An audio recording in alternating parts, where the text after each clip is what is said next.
परिचय। कमल और दीप ट्रेन में यात्रा कर रहे हैं। उसी समय एक ट्रेन पास की पटरी से गुजरती है। कमल, ट्रेन की सीटी कितनी जोरदार है। हाँ, सचमुच ये सहनीय नहीं है। दीप, मैं तुमसे कुछ पूछना चाहता हूं। हाँ कमल, अवश्य। जब ट्रेन हमारे पास से गुजरती है, इसकी ध्वनि काफी तेज होती है और जब दूर चली जाती है तो इसकी ध्वनि मंद पड़ जाती है। क्या तुम मुझे इसके बारे में बता सकते हो? ठीक है कमल, मैं तुमको बता दूंगा। ये डॉपलर प्रभाव के कारण होता है। ट्रेन ध्वनि तरंग उत्पन्न कर रही थी जो डॉपलर प्रभाव के कारण हो रहा था। ट्रेन से उत्पन्न होने वाली ध्वनि तरंगें हम तक पहुंच रही थीं। इसकी वजह से ध्वनि तरंगों की आवृत्ति में स्थायी विस्थापन हुआ। जब ट्रेन नजदीक आई तो ध्वनि तरंग प्रबल हो गई और जब वो दूर गई तो ध्वनि तरंग मंद पड़ गई। ये काफी रोचक है। मैं इसके बारे में बहुत कुछ जानना चाहता हूं। विद्यार्थियों, आज हम तरंग प्रकाशिकी के बारे में अध्ययन करेंगे।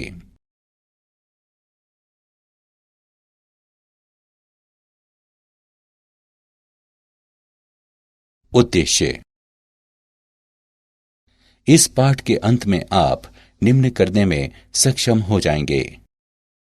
तरंगाग्र को परिभाषित करना, हाइगेंस के सिद्धांत को जानना, समतल तरंगों के अपवर्तन और परावर्तन को समझना, लेंस और प्रिज्म में समतल तरंगाग्र का वर्णन करना, डॉपलर प्रभाव को समझना, विद्युत चुंबकीय तरंगों का वर्णन करना, तरंगों के कला संबद्ध और कला असंबद्ध योग को समझना, प्रकाश तरंगों के व्यक्तीकरण का वर्णन करना, यंग के द्विध्रुवी प्रयोग का वर्णन करना और नियमित व्यतिकरण के लिए शर्तों की व्याख्या करना।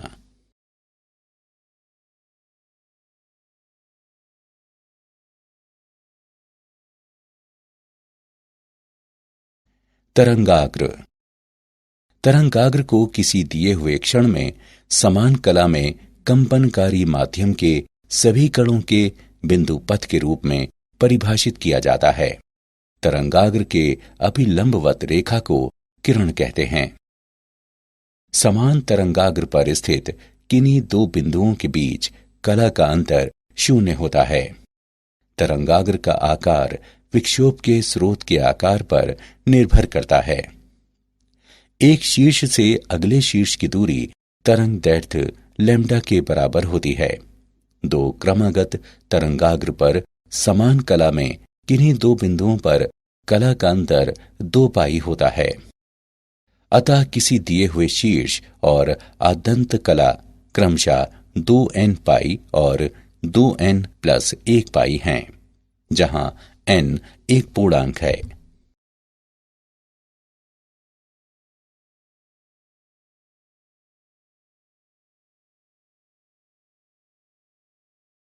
तरंगाग्र के प्रकार। विभिन्न प्रकार के तरंगाग्र होते हैं जो निम्न हैं। गोलाकार तरंगाग्र। किसी बिंदु स्रोत से विकीर्ण प्रकाश तरंग के तरंगाग्र को स्रोत के संकेंद्री गोलाकार सतह द्वारा प्रदर्शित किया जा सकता है। समतल तरंगाग्र। स्रोत बिंदु से बहुत अधिक दूरी पर गोलाकार तरंगाग्र की त्रिज्याएं बहुत बड़ी होती हैं और इस छोटे भाग को समतल माना जा सकता है। बेलनाकार तरंगाग्र। एक रेखा स्रोत किसी स्रोत के साथ बेलनाकार तरंगाग्र समाक्षीय उत्पन्न कर सकता है।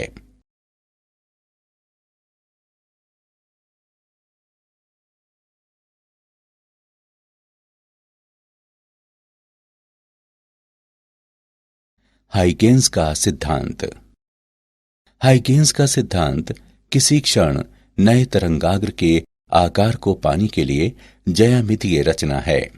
हाइगेंस का सिद्धांत कुछ समय में नए तरंगाग्र का आकार प्राप्त करने के लिए ज्यामितीय रचना है। इस सिद्धांत के अनुसार तरंगाग्र का प्रत्येक बिंदु गोलीय द्वितीयक तरंगों का स्रोत है। तरंगिका कहलाती है जो विभिन्न दिशाओं में संचरण की गति के साथ उस माध्यम में प्रसारित हो जाती है। बाद के समय में नया तरंगाग्र द्वितीयक तरंगिकाओं की स्पर्शजया है जो द्वितीयक तरंगाग्र का आवरण कहलाता है।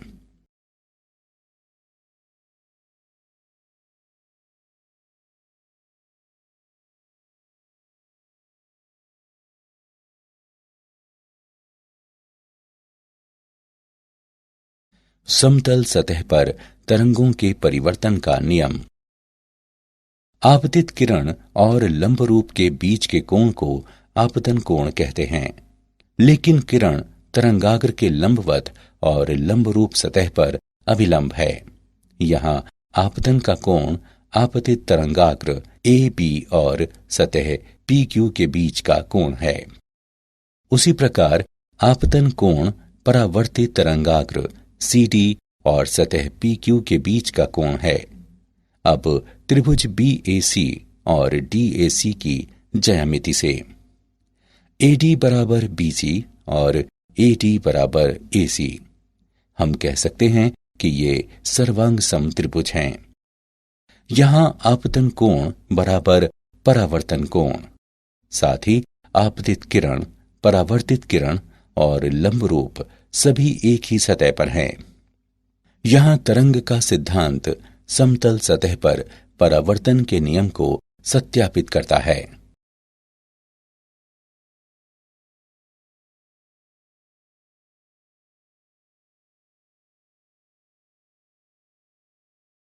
समतल तरंगों का अपवर्तन। मान लीजिए किसी समतल सतह पर समानांतर प्रकाश पुंज आपतित होता है और दो माध्यमों में विभक्त हो जाता है। विभिन्न समय में समतल ए बी, ए1, बी1 और ए2, बी2 पर आपतित तरंगाग्र की स्थितियां हैं। तरंगाग्र ए बी में बिंदु बी एक हाइगेंस तरंगिका उत्पन्न होकर बी बी डैश दूरी पर समय टाउ में द्वितीय माध्यम में विचरण करेगी, ताकि सतह एक्स वाई पर बिंदु ए डैश के साथ तरंगाग्र ए से प्रथम माध्यम में विस्तारित होता है। चूंकि ए और बी त्रिज्याओं वाली दो तरंगिकाएं असमान माध्यम में विचरण करती हैं और वे क्रमशः V1 और V2 की विभिन्न गतियों में विचरण करती हैं। स्थिति 1, यदि माध्यम 2 प्रकाश के दृष्टिकोण से माध्यम 1 की तुलना में सघन है तो V1 बड़ा है V2 से और यहां ए डैश बड़ा है बी डैश से। किरणें लंब रूप की ओर मुड़ जाती हैं। स्थिति 2, यदि माध्यम 2 प्रकाश के दृष्टिकोण से माध्यम 1 की तुलना में विरल है तो V1 छोटा है V2 से और यहां ए डैश छोटा है बी डैश से। किरणें लंब रूप की ओर से हट जाती हैं। दूरी ए डैश बराबर V1 टाउ बराबर लैम्डा 1 माध्यम 1 में प्रकाश तरंग का तरंगदैर्घ्य। दूरी बी डैश बराबर V2 टाउ बराबर लैम्डा 2 माध्यम 2 में प्रकाश तरंग का तरंगदैर्घ्य। अतः V1 बटे V2 बराबर लैम्डा 1 बटे लैम्डा 2, या इसे इस प्रकार से लिखा जा सकता है V1 बटे लैम्डा 1 बराबर V2 बटे लैम्डा 2 बराबर न्यू। उपर्युक्त व्यंजक दर्शाता है कि अपवर्तन के दौरान प्रकाश तरंग की आवृत्ति अपरिवर्तित रहती है। जब प्रकाश तरंग सघन माध्यम में अपरिवर्तित होती है, तरंगदैर्घ्य कम हो जाती है और जब प्रकाश तरंग विरल माध्यम में अपरिवर्तित होती है तो तरंगदैर्घ्य बढ़ जाता है।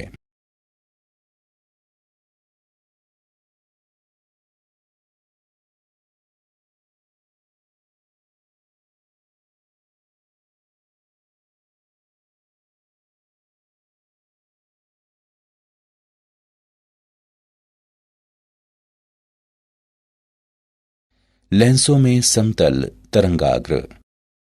मान लीजिए कोई समतल तरंगाग्र ACB किसी द्वि उत्तल लेंस पर आपतित होता है। हाइगेंस परिकल्पना के अनुसार तरंगाग्र का प्रत्येक बिंदु द्वितीयक तरंग के रूप में काम करता है। ये द्वितीयक तरंगें लेंस की विभिन्न परतों से होकर गुजरेंगी। किसी द्वितीय तरंग को हवा में CP1 लेंसों में P1 P2 से होकर गुजरने में जितना समय लगता है उतना ही समय तरंगों को AX प्लस XT से होकर हवा में गुजरने में लगेगा। अतः सभी द्वितीय तरंगें आपतित समतल तरंगाग्र ACB से DP2E तक पहुंचने में समान समय लगेगा। अतः DP2E अपवर्तित तरंगाग्र है। ये तरंगाग्र प्रकृति में अभिसरित होता है।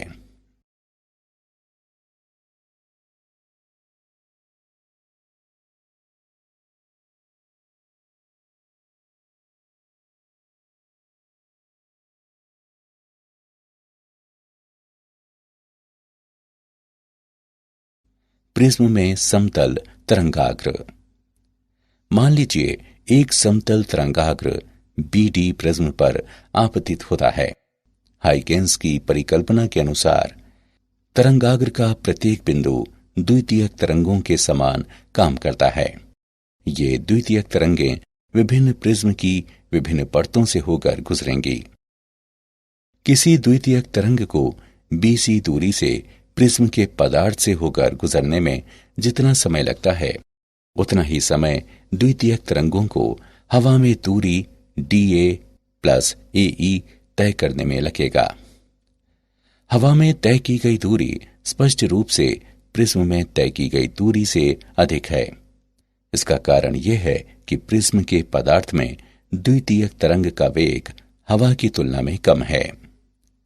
सभी द्वितीयक तरंगें BD से निकलती हैं और उसी समय हमें CE पर पहुंच जाती हैं। अतः CE निर्गत तरंगाग्र है।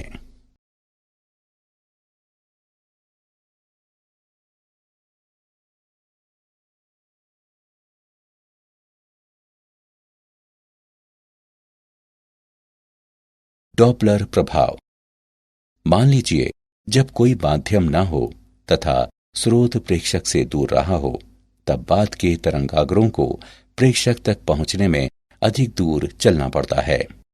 इस प्रकार दो उत्तरोत्तर तरंगाग्रों के प्रेक्षक तक पहुंचने में लगने वाला समय स्रोत तक उनके पहुंचने में लगने वाले समय की अपेक्षा अधिक होता है। अतः जब स्रोत प्रेक्षक से दूर हो जाता है तो प्रेक्षक द्वारा मापी जाने वाली आवृत्ति में कमी होगी। ये डॉपलर प्रभाव कहलाता है। जब तरंगों का स्रोत किसी परिवेश के सापेक्ष गतिमान है तो इसे डॉपलर प्रभाव के रूप में जाना जाता है। डॉपलर प्रभाव का वर्णन तरंगों के गतिमान स्रोत के रूप में किया जाता है जहां प्रेक्षक के लिए आवर्त में दृश्य विस्थान होता है।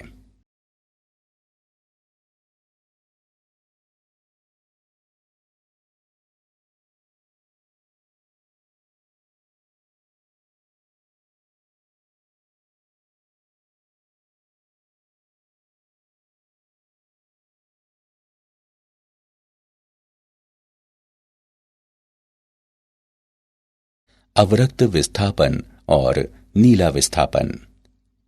अवरक्त विस्थापन। डॉपलर प्रभाव के कारण तरंग दैर्ध्य में वृद्धि अवरक्त विस्थापन जानी जाती है, क्योंकि वर्णक्रम के दृश्य क्षेत्र के मध्य में तरंगाग्र वर्णक्रम के अवरक्त छोर की ओर गमन करता है। नीला विस्थापन। प्रेक्षक की ओर से गतिमान स्रोत से तरंगें प्राप्त होती हैं। तरंगाग्र के दृश्य में कमी आती है। इसे नीला विस्थापन के रूप में जाना जाता है। डॉपलर विस्थापन को डेल्टा न्यू बटा न्यू बराबर घटाव V सदिश बटा C द्वारा दर्शाया जा सकता है, जहां V सदिश स्रोत और पर्यवेक्षक को जोड़ने वाली रेखा के साथ वेग है।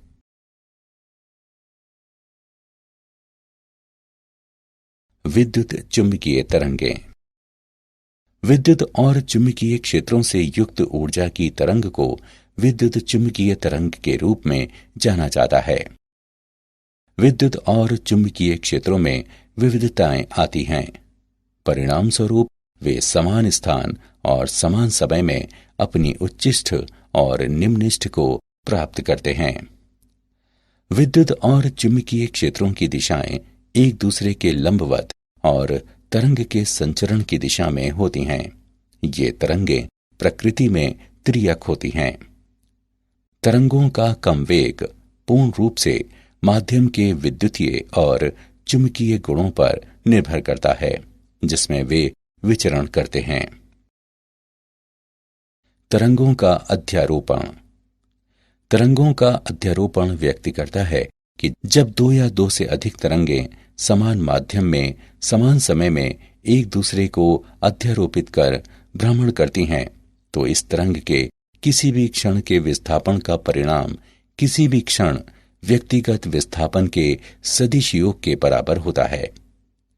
मान लिया जाए कि सदिश y1, y2, y3 और इत्यादि में किसी भी क्षण अलग से सक्रिय व्यक्तिगत तरंगों के कारण सदिश विस्थापन होता है तो अध्यारोपण के सिद्धांत के अनुसार उस क्षण परिणामी तरंग का विस्थापन होगा। सदिश y1 plus y2 plus y3 plus इत्यादि।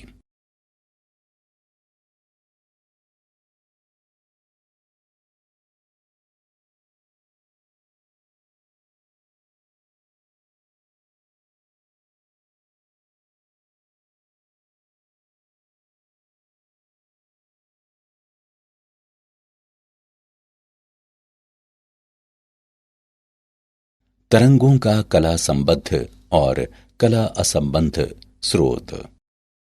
कला संबद्ध प्रकाश का ऐसा स्रोत है जो समान तरंगदैर्घ्य, समान आवृत्ति और समान कला या अचर कला अंतर के तरंग प्रकार उत्सर्जित करता है।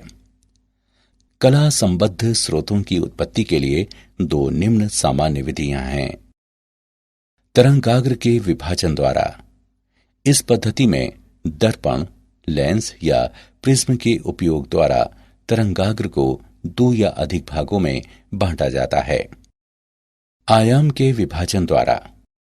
इस पद्धति में आपतित पुंज को दो या उससे अधिक आंशिक परावर्तन या अपवर्तन द्वारा विभाजित किया जाता है। ये विभाजित भाग विभिन्न मार्गों पर भ्रमण करते हैं और एक दूसरे के साथ व्यतिकरण करते हैं। कला असंबद्ध स्रोत फोटोनों के बीच की कलाओं के नियमित और यादृच्छ परिवर्तन के साथ प्रकाश का उत्सर्जन करते हैं। टंगस्टन फिलामेंट और साधारण प्रतिदीप्त ट्यूब कला असंबद्ध प्रकाश उत्सर्जित करते हैं।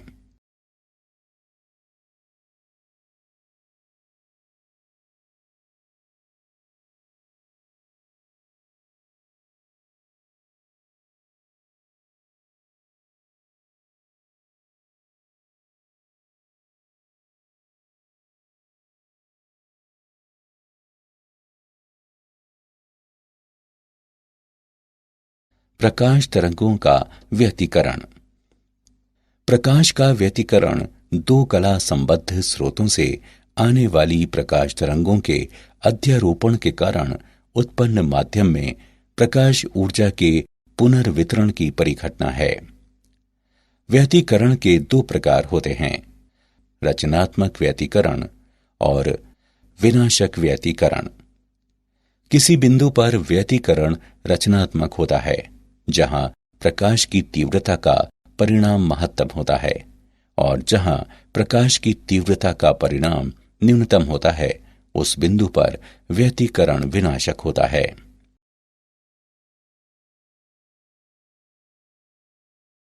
रचनात्मक और विनाशक व्यतिकरण।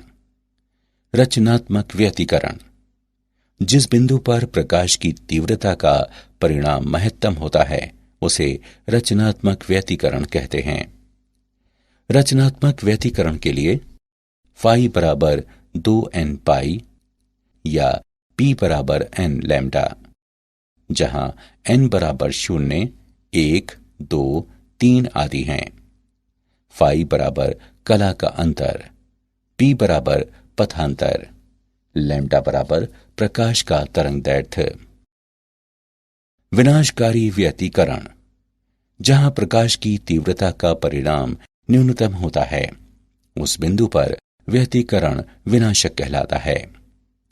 विनाशक व्यतिकरण के लिए फाई बराबर 2n+1 पाई या p बराबर 2n+1 λ/2। यंग का द्विझिरी प्रयोग। यंग के परीक्षण में किसी स्रोत के माध्यम से एक वर्णीय प्रकाश को संकीर्ण झिरी S से गुजरता है और दो नजदीकी संकीर्ण झिरियों S1 और S2 पर S दूरी पर गिरता है।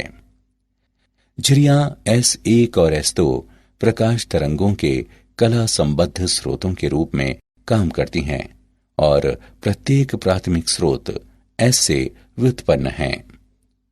ये तरंगे विभिन्न बिंदुओं पर रचनात्मकता तथा विनाकारी के रूप में काम करती हैं।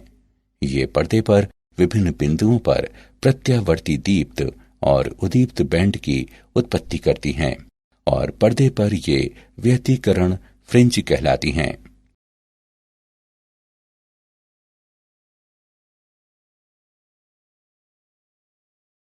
यंग की द्विझिरी प्रयोग में गणितीय विश्लेषण। माना S1 और S2 स्रोत से पर्दे की दूरी d और कैपिटल D अलगाव पर कला संबद्ध स्रोत हैं। तब P पर तरंगों के बीच पथांतर y, n और d के गुणनफल d से विभाजित के बराबर है। उच्चिष्ठ डेल्टा बराबर n लैम्डा। nवां उच्चिष्ठ दिया हुआ है nd λ/d। nवां निम्निष्ठ दिया हुआ है n-1/2 d λ/d। फ्रिंज चौड़ाई। फ्रिंज चौड़ाई को दो क्रमागत उच्चिष्ठ और निम्निष्ठ के बीच के अंतर के रूप में परिभाषित किया जा सकता है। बीटा बराबर yn+1 yn, जो कैपिटल D λ/d के बराबर है। कोणीय फ्रिंज चौड़ाई दिया हुआ है β/d, ये λ/d के बराबर है। श्वेत प्रकाश का उपयोग। जब किसी झिरी को प्रकाशवान करने के लिए श्वेत प्रकाश का इस्तेमाल किया जाता है तो हम केंद्रीय श्वेत फ्रिंज के एक व्यतिकरण पैटर्न को प्राप्त करते हैं, जिसके दोनों तरफ एक समान रंगीन फ्रिंज और फिर समरूप प्रकाश प्राप्त करते हैं।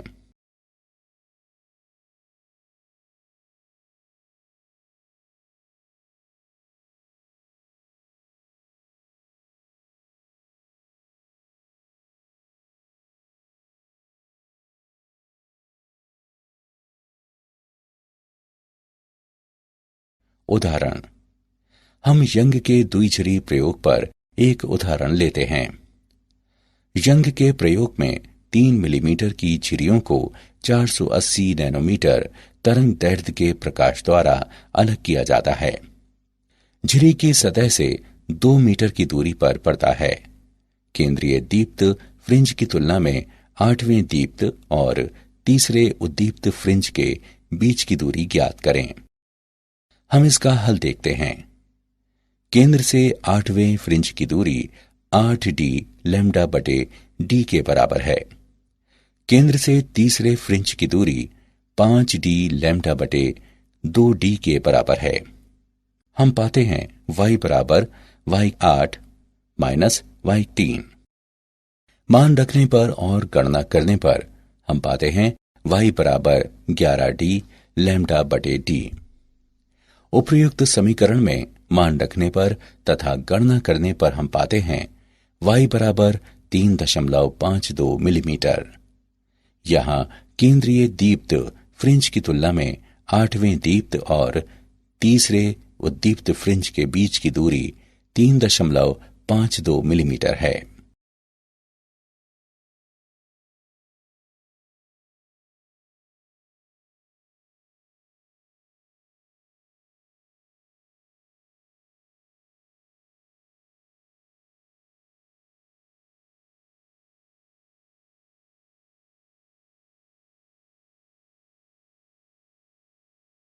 निरंतर व्यतिकरण के लिए शर्तें। लगातार और स्थायी रूप से व्यतिकरण प्राप्त करने के लिए निम्नलिखित आवश्यक शर्तें हैं। प्रकाश का एक वर्णीय होना चाहिए। यदि ऐसा नहीं है तो फ्रिंज के रंग अतिव्याप्त हो जाएंगे।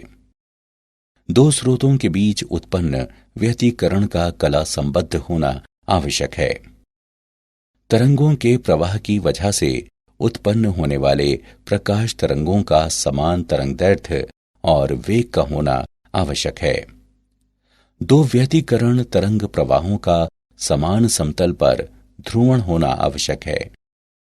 व्यतिकरण फ्रिंज का अच्छी तरह से अवलोकन करें। यह आवश्यक है कि फ्रिंज की पर्याप्त चौड़ाई हो।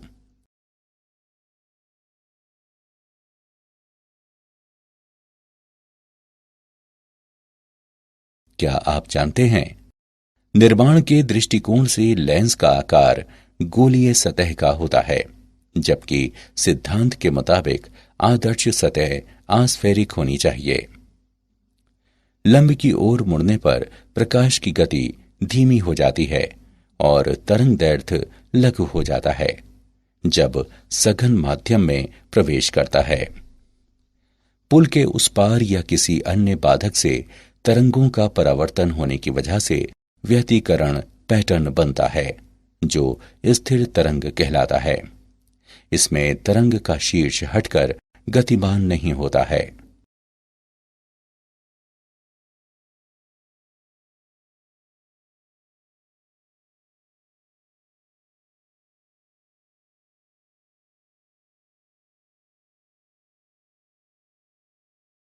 सारांश। आइए हमने जो कुछ सीखा है उसे संक्षेप में दोहराएं। तरंगाग्र को किसी दिए हुए क्षण में समान कला में कंपनकारी माध्यम के सभी कणों के बिंदु पथ के रूप में परिभाषित किया जाता है। तरंगाग्र का प्रत्येक बिंदु गोलीय द्वितीयक तरंगों का स्रोत है। वो तरंगिका कहलाती है। जब तरंगों का स्रोत किसी परिवेश के सापेक्ष गतिमान है तो इसे डॉपलर प्रभाव के रूप में परिभाषित किया जाता है, जहां प्रेक्षक के लिए आवर्त में दृश्य विस्थान होता है। प्रेक्षक की ओर से गतिमान स्रोत से तरंगें प्राप्त होती हैं। तरंगाग्र के दृश्य में कमी आती है। इसे नीला विस्थापन के रूप में जाना जाता है।